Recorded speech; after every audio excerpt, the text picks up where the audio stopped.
So yo, what's up guys? Nandito nga pala kami bumabalik sa aming pagmi-mini vlog. Kami nga pala ang Ash Ace at ngayon nandito kami sa SM Dasma. Pumunta nga kami dito sa Toy Fest na makikita nyo sa may entrance ng SM Dasma. At kasama ko nga ang aking napagandang asawa at aking napaka-cute na anak na si Kane. Naglibot-libot nga kami dito at nakita namin ang mga malalaking statue ni Naruto, ni Luffy.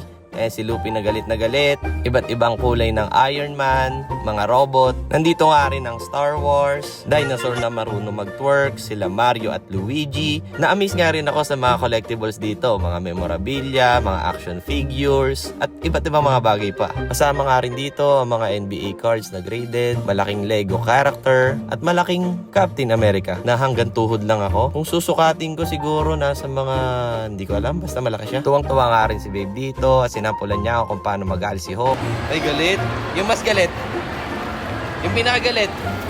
Siyempre, the main reason na pumunta kami dito dahil kay Kane, na-enjoy niya ang mga Iron Man, Deadpool. Nandito nga rin si Gagamboy. Sa may bandang gitna nga ng SM, may mga nagbebenta ng mga laruan. At ito nga ang aming mga nabili. Bumili kami ng mga bagay na hindi naman namin kailangan, pero mga gusto namin. Alam ko, typical na to sa mga SM na magkaroon ng mga gantong event. Pero kung malapit ka dito sa SM Dasma, bakit hindi, di ba? Sobrang nag-enjoy nga dito si Kane, nag-picture, nag-video. Libre lang pumasok dito, nag-start sila noong April 8. At nandito sila hanggang April 28. Kami nga pala ang Ash Ace, hanggang dito na nga lang kami. See you sa aming next vlog. Bye-bye!